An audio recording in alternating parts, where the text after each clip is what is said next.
Une jeune fille tombe amoureuse d'un homme plus âgé, Comment ça va? qui n'est pas ce qu'il semble. Ses rêves sont brutalement brisés, tandis que l'obsession vire à la haine. Et elle se retrouve embarquée dans une violence meurtrière, dans une choquante et terrifiante, fatale liaison.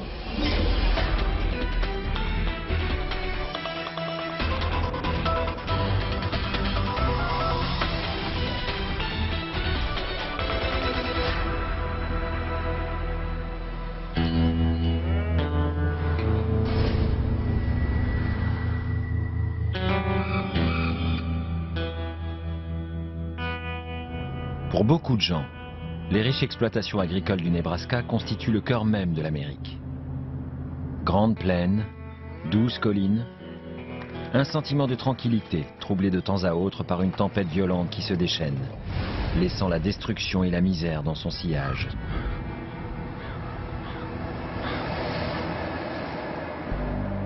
Juillet 2004. Jennifer Hitchcock est avec des amis à une soirée à Lincoln. Il y a un visage inconnu. Salut. Salut, ça va? L'inconnu est Maurice Mason. Votre petite amie n'est pas là?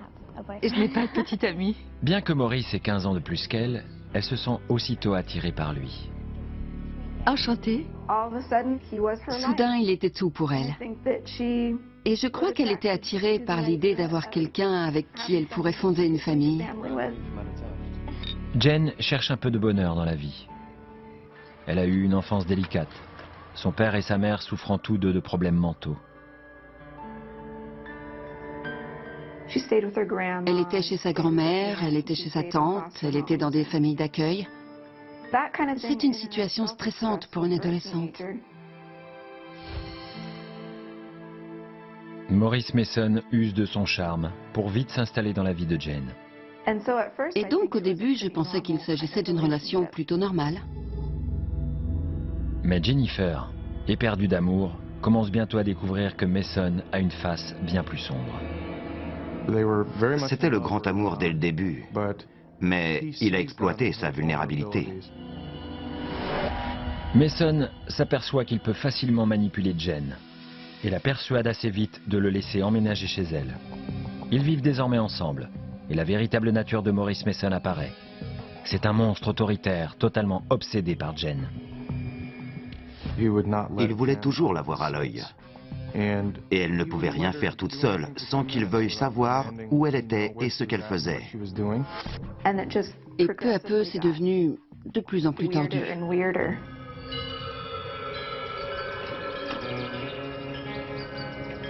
Jennifer rêve de devenir infirmière, mais elle s'est jetée dans la gueule du loup.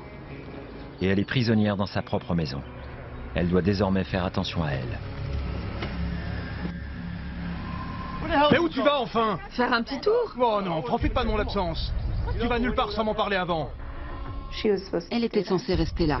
Elle ne devait aller nulle part, elle ne devait pas sortir, elle ne devait même pas ouvrir la porte. Mais qu'est-ce que j'ai fait? Tu dois m'en parler d'abord. Tu vas nulle part sans me le demander. L'emprise de Mason sur Jennifer passe d'abord par les menaces et la violence. Et les menaces ne concernent pas seulement Jennifer. Maurice l'a menacée de tuer son grand-père. Il l'a menacée de faire sauter sa maison. Ça paraît dingue de dire des trucs comme ça. Ça semble complètement fou, mais elle avait vraiment peur qu'il le fasse.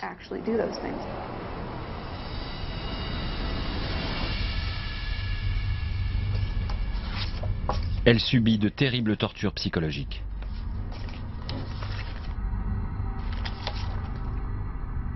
Choisis. Pourquoi? Choisis, c'est tout. Discute pas, choisis.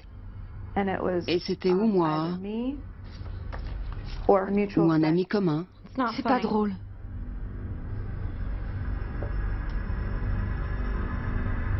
Fais ce que je te dis, ou il meurt. Il n'avait pas besoin d'être en colère en permanence pour l'avoir sous sa coupe. Il lui suffisait juste de menacer de l'être. C'est compris?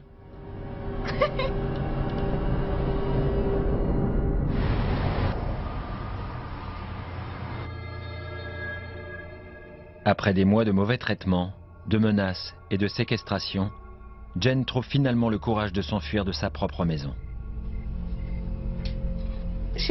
Elle avait trop peur de lui pour lui dire qu'elle ne voulait plus qu'il reste.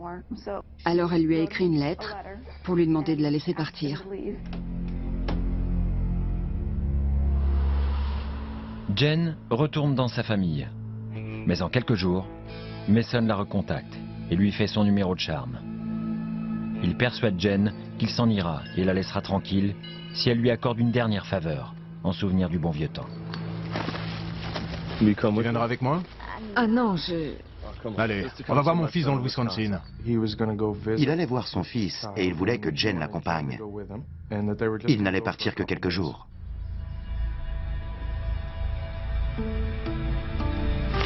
Je ne sais pas. Un dernier voyage. Pour moi. D'accord. Merci.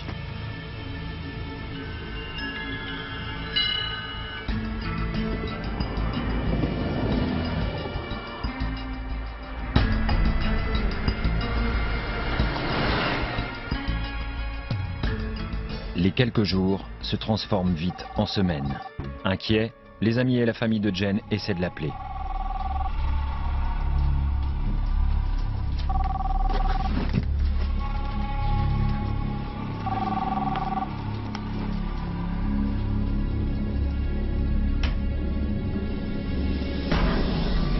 Tu crois que je t'entends pas?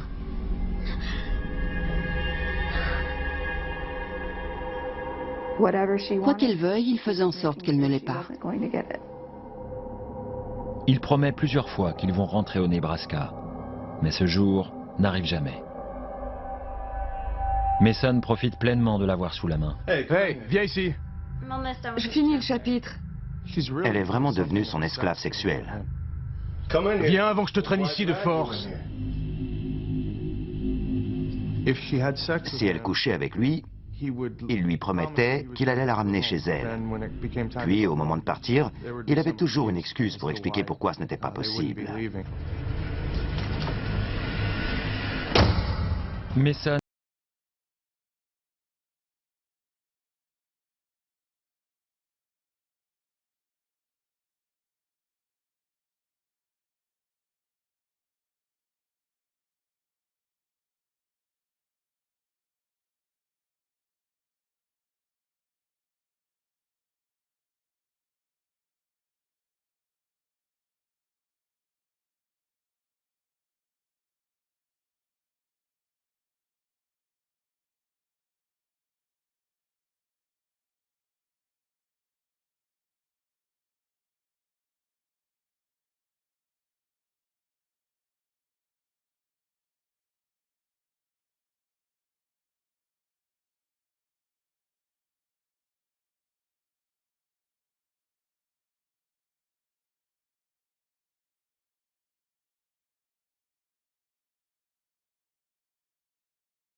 C'est une façon atroce de traiter un autre être humain.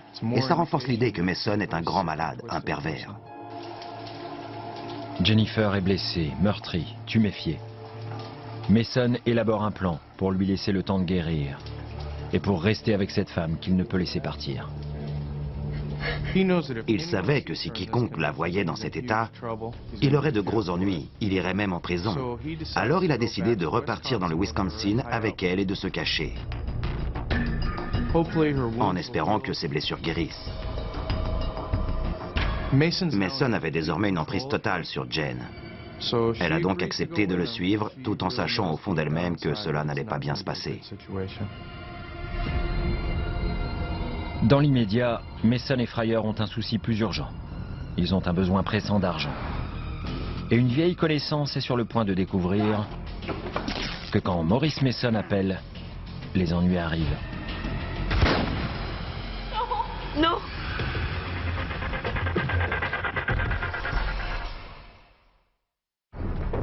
Arrête-toi! Non! Tu me fatigues! Non!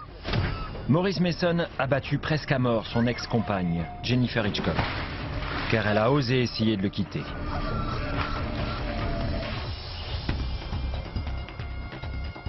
À présent, accompagné de son fan numéro 1, son influençable neveu Benny Fryer, Mason parcourt à nouveau les 800 km séparant Lincoln, Nebraska, du Wisconsin, afin d'éloigner Jennifer de sa famille.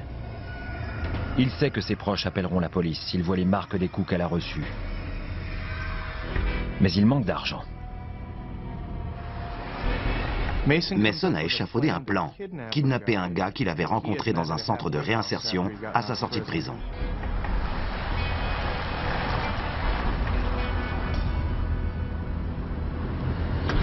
Jennifer est à nouveau enfermée dans le coffre.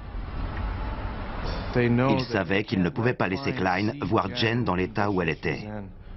Ils craignaient qu'il ne soit effrayé. Alors ils l'ont ligotée avec de l'adhésif et remise dans le coffre.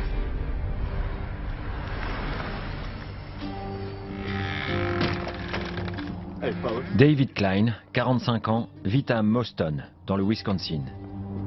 Et il est attiré hors de chez lui par la promesse d'avoir de la drogue. Klein était un type régulier.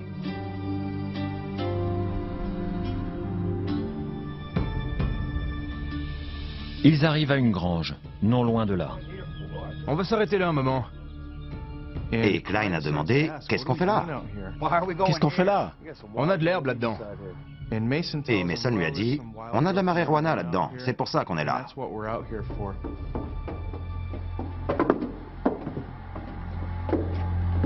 Bien. Ouais les gars, mais enfin... Oh! Mets-lui de l'adhésif sur les yeux. Sur les yeux.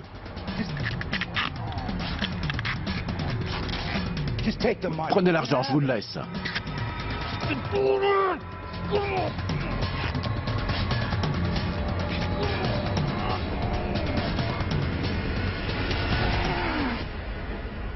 Mason saisit l'occasion pour montrer à Jennifer qu'elle s'en est bien tirée, mais qu'il est capable d'infliger beaucoup plus de douleur et de souffrance. Quand Mason a conduit Jennifer à l'intérieur de la grange, c'était pour lui donner une leçon. Tu vois ça? Tu vois? J'ai fait ça. Une leçon pour dire, si tu n'obéis pas, tu vas toi aussi connaître une mort lente et douloureuse. Ils disent à Klein qu'ils vont téléphoner pour indiquer où il se trouve, afin qu'il soit secouru. Mais ils ne le feront jamais. Cet après-midi-là, ayant un nouveau plan pour braquer une banque, il s'arrête à un magasin proche, où Fryer achète un fusil de chasse calibre 12, des munitions et une scie à métaux. Fryer a pu acheter le fusil car il n'avait pas de casier, à l'inverse de Mason, et ils sont sortis du magasin avec le fusil.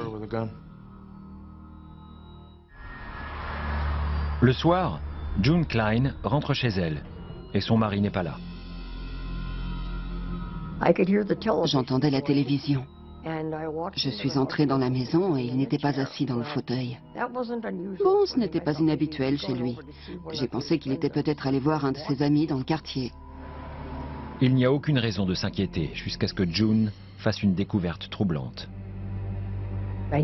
J'ai remarqué que ses cachets pour l'épilepsie étaient restés là. Il ne les avait pas emportés. Et c'est alors que j'ai commencé à m'inquiéter un peu. Elle appelle le bureau du shérif de Juneau pour signaler la disparition de son mari. Nous avons signalé dans tout le comté qu'il avait disparu, qu'il avait besoin de médicaments, et son nom et son signalement ont été entrés dans le fichier central. Une voisine dit aux agents qu'elle a vu Klein avec 2 inconnus ce matin-là. Elle a vu une voiture rouge dans l'allée de la maison des Klein et elle a vu Klein discuter avec 2 hommes. Le véhicule était immatriculé dans le Nebraska. Cependant, Mason, Fryer et Jennifer arrivent dans un motel de Baraboo, à presque 50 km de l'endroit où ils ont abandonné Klein. Et maintenant, on fait quoi? Je sais pas encore. Alors, ils scient le canon de leur fusil pour qu'il soit plus facile à dissimuler et trouvent de nouvelles idées pour voler davantage d'argent. Bracken de montrer qu'il est le personnage fort et puissant de braquer des banques. Car les banques sont bien protégées par des gardes armés. Et Mason n'a pas l'intention d'être blessé ou tué dans un braquage qui tourne mal. Alors il parle juste de braquer des banques, mais ne prévoit pas du tout de le faire.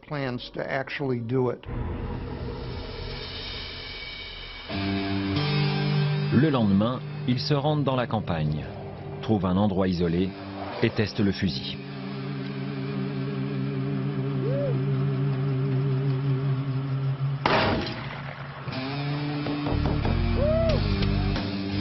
Mason et Fryer ont discuté de ce qu'ils allaient faire à propos de Klein.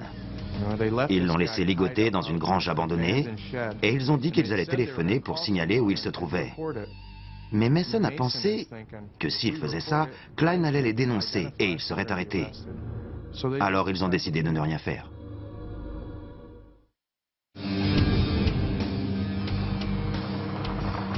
Le duo va ensuite passer un moment dans un terrain de chasse plasmé sur des futurs braquages. Maintenant, sois gentil. Tu sais ce qui se passe, sinon. Embrasse-moi. Embrasse-moi. Embrasse-moi.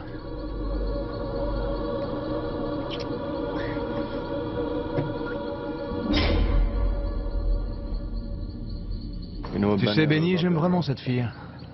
Je sais. Je sais. Mais elle en sait trop sur ce qu'on a fait. Trop sur nous. Trop sur moi. Laissez-moi sortir. Je veux sortir de là. La ferme, Jennifer. Jennifer est enfermée dans sa voiture, qui est alors embourbée. Il ne reste plus qu'une chose à faire. Ils ont donc été obligés de partir à pied. Ils ont marché un moment et sont arrivés à un bar. À 21h30, Benny Fryer entre dans le bar. Il m'a dit qu'il avait un problème avec sa voiture et qu'il voulait téléphoner. Donnant un faux nom, Fryer appelle un taxi qui passe les prendre tous les 3 devant le bar.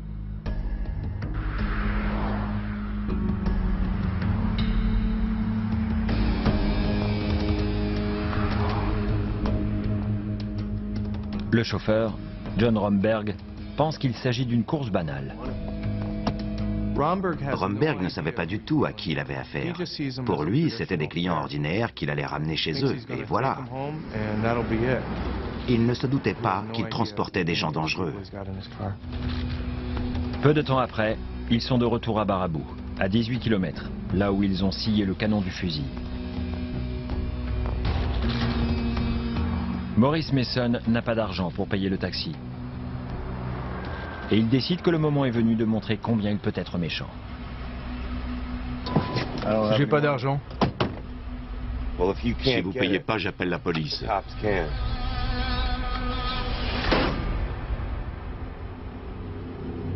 Il n'a même pas cherché à le voler. Il l'a abattu de sang-froid. John Romberg, âgé de 50 ans, est mort sur le coup. C'était un homme d'une grande bonté, toujours désireux d'aider autrui. Le meurtre de Romberg montre combien Mason est psychotique. Et c'est une autre indication qui démontre à quel point la vie des autres n'a guère de valeur à ses yeux.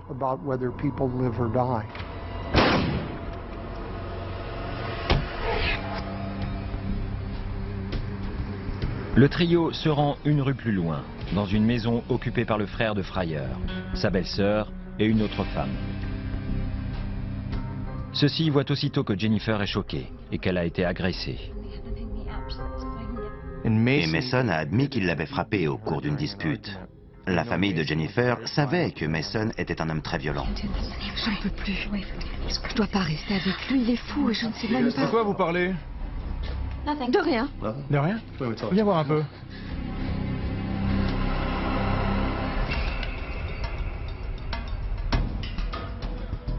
La police de Baraboo reçoit un rapport signalant une voiture suspecte qui semble abandonnée.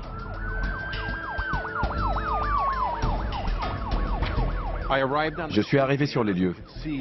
On pouvait voir que le chauffeur de taxi était mort, tué d'une balle dans la tête.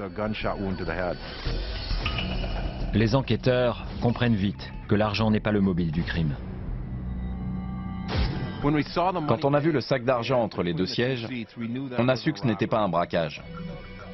Ensuite, on s'est demandé si c'était une vengeance personnelle, si quelqu'un était en colère contre lui. La police procède à une enquête de voisinage pour avoir une piste. Mais cela ne donne rien. La plupart des gens auxquels on a parlé nous ont dit qu'ils n'avaient rien vu et rien entendu. Vu l'heure tardive du crime, beaucoup de gens s'apprêtaient à se coucher ou l'étaient déjà. Elle contacte le central des taxis. On m'a dit que le chauffeur était allé au Poor Nate, à Lake Delton, prendre un passager. Ensuite, le chauffeur a notifié qu'il avait embarqué 3 passagers. Les agents se rendent au bar et parlent au propriétaire. Un agent est venu et m'a demandé si je travaillais quand le type est venu téléphoner. Et j'ai dit oui, et je lui ai montré où était le téléphone. Quand on a su que le gars s'était servi du téléphone et de l'annuaire pour appeler un taxi, on les a emportés, en espérant qu'il aurait peut-être laissé des empreintes, voire de l'ADN. Il m'a demandé si je pouvais décrire le type et j'ai dit oui, certainement. Il avait une allure assez particulière pour que je puisse le reconnaître n'importe où. Nous savions que nous avions un point de départ. À 48 km de là, à Moston, la police continue à chercher David Klein, qui a été ligoté et laissé dans une grange isolée 5 jours auparavant.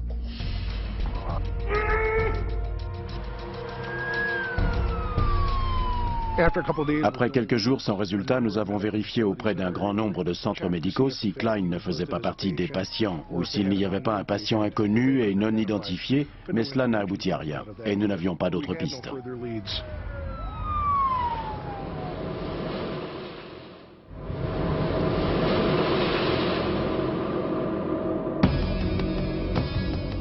Le matin suivant, Mason, Fryer et leurs prisonnières sortent à nouveau.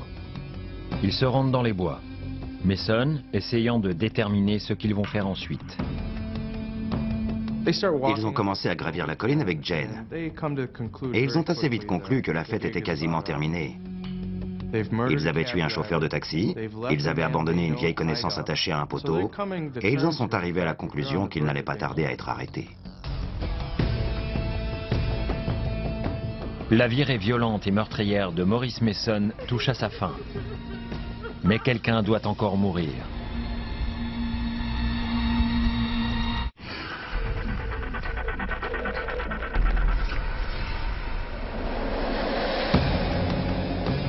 Après avoir ligoté, volé et abandonné un ancien ami dans une grange, et après le meurtre d'un chauffeur de taxi, Maurice Mason et son neveu Benny Fryer comprennent qu'ils vont être activement recherchés par la police.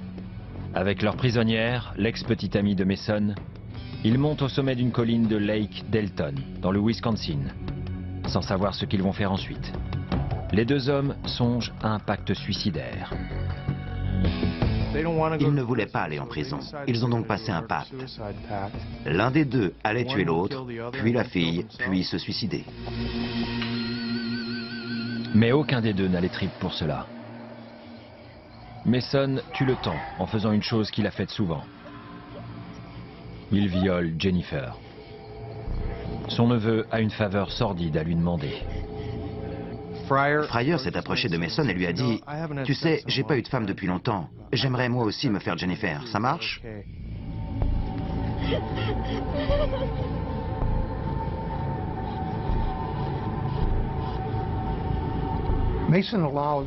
Mason autorise Ben à violer Jennifer.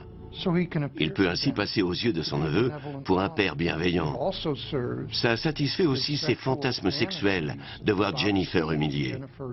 Et cela place Ben encore plus sous sa coupe, le rend encore plus facile à manipuler.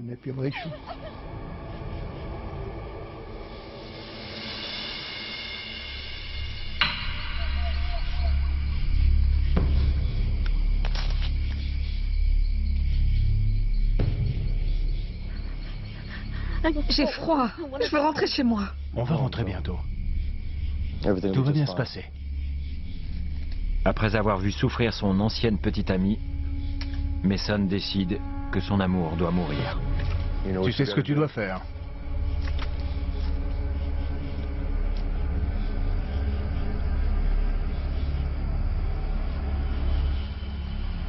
Je t'aime, tu le sais. Je t'obséderai toujours.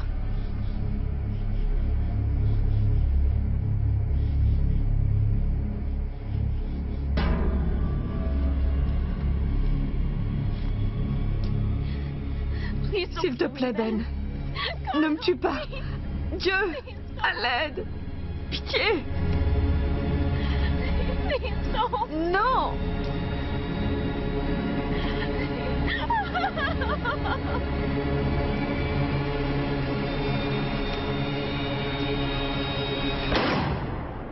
Et alors, Fryer l'a abattu d'une balle dans la tête, à bout portant. Un meurtre de sang-froid. Une fois le fusil jeté dans les broussailles environnantes, le duo se rend en ville pour savourer un dernier moment de plaisir. Ils se sont ressaisis, sont entrés dans un restaurant et ont commandé chacun un steak et du homard grillé comme si de rien n'était.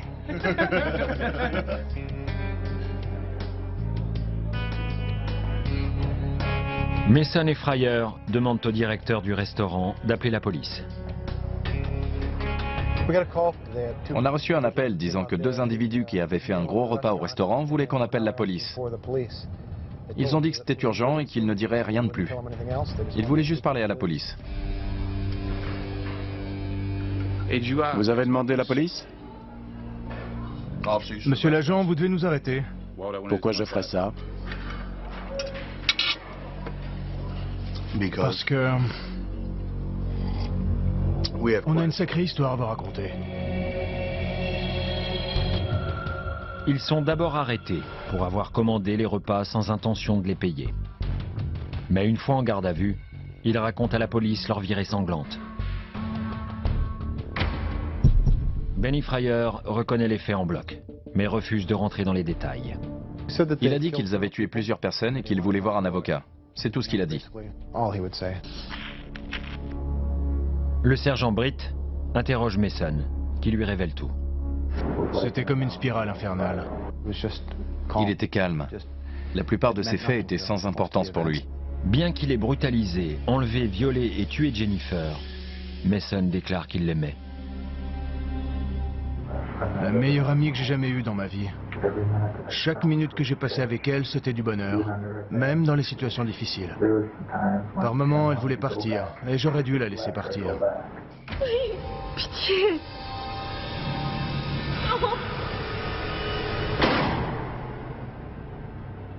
J'aimais Jen. Elle méritait pas ça. Mason accepte de mener les enquêteurs à la dépouille de Jennifer.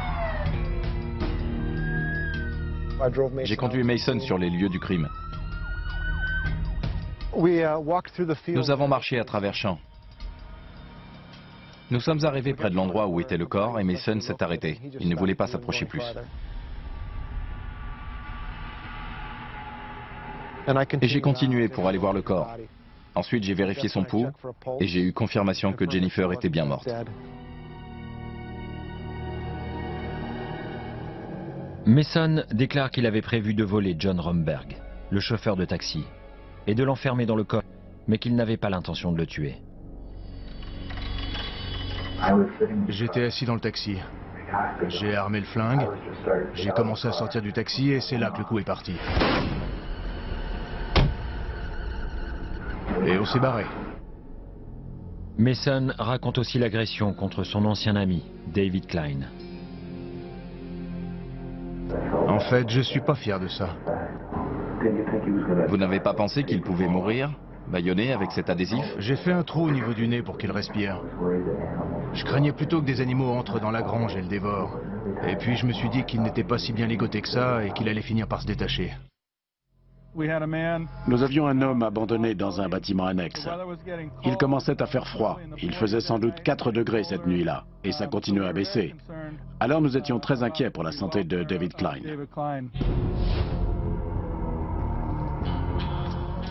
Mason accepte de conduire la police à l'endroit où il a laissé Klein.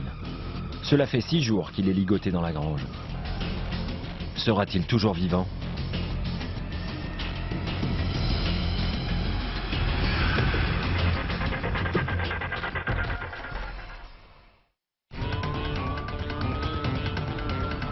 Maurice Mason mène les enquêteurs à une grange isolée près de Lake Delton dans le Wisconsin.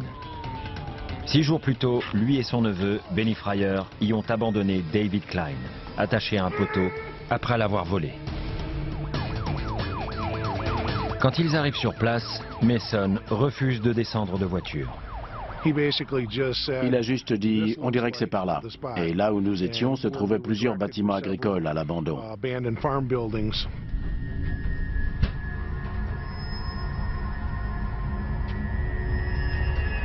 Il est là. Je le voyais bouger. Je savais donc qu'il était vivant. Le retrouver vivant était une bonne surprise. Passer 6 jours là-dedans, sans manger, sans boire, avec les mains liées dans le dos, sans pouvoir bouger, c'était formidable qu'il soit toujours vivant. Mais David Klein ne se tire pas indemne de ce calvaire. L'adhésif a coupé la circulation sanguine vers ses mains. David avait les mains très enflées, elles étaient décolorées, et on pouvait voir qu'il y avait un gros problème. En raison de l'état de ses mains et de son état général, nous n'allions pas défaire ces liens. Nous l'avons détaché du poteau afin de le libérer, mais nous avions peur, si nous défaisions les liens de ses mains, d'aggraver son état de santé. Alors qu'une ambulance est appelée, les agents informent Mason que Klein est vivant. Je lui ai demandé ce que ça lui faisait, et il a juste haussé les épaules. Pour June, l'épouse de David, c'est un grand soulagement. Et puis, l'inquiétude. La police a appelé, David avait été retrouvé vivant. À l'hôpital, j'ai vu qu'il avait les mains en très mauvais état et les médecins ne pensaient pas pouvoir les lui sauver. Les médecins annoncent la nouvelle. David doit être amputé des 2 mains. Il était assommé par les médicaments, mais il comprenait. David Klein se fait doucement à la vie avec des prothèses et dit à sa femme que sa volonté lui a permis de survivre à cet horrible calvaire. Il ne pensait pas qu'il allait mourir, car il a une grande force intérieure, et il savait qu'il allait s'en sortir. Je crois que c'est un miracle qu'il ait survécu. Et survivre à tout ça, sur une durée aussi longue et avec le froid, c'était un bel exploit de la part de David. Je me vois et je me suis toujours vu comme quelqu'un d'affreux, de minable pour tout ce que j'ai fait. J'ai toujours voulu que les gens me voient comme quelqu'un de gentil. Et je sais qu'étant assis là dans ces circonstances, je ne le suis pas.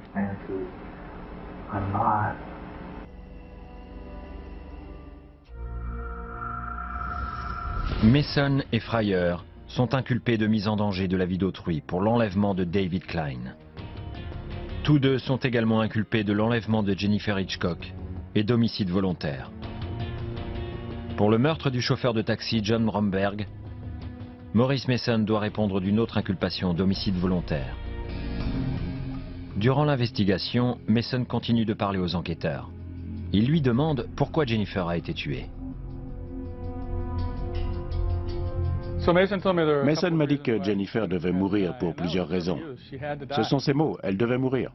Le braquage de David Klein, dont il pensait qu'il allait mourir, puis le meurtre du chauffeur de taxi. Elle avait été témoin de tout ça. Ça inquiétait Mason et elle devait disparaître. Elle devait mourir. Ainsi, elle ne pourrait pas témoigner contre lui. Mais la principale raison pour laquelle il a assassiné Jennifer, c'est pour être sûr qu'elle serait toujours à lui, qu'elle n'irait pas avec un autre. Une jeune femme qu'il a aimée, tourmentée, torturée et finalement supprimée.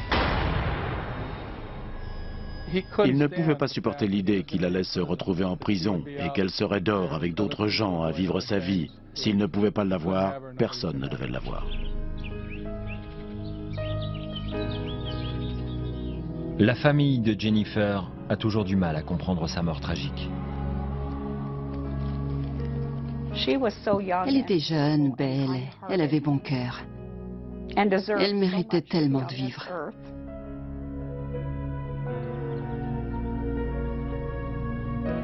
Elle était bien trop jeune pour mourir. Ce qui est arrivé à Jennifer est vraiment un rappel pour nous tous de la cruauté de ce monde. C'était une fille qui avait eu un passé perturbé.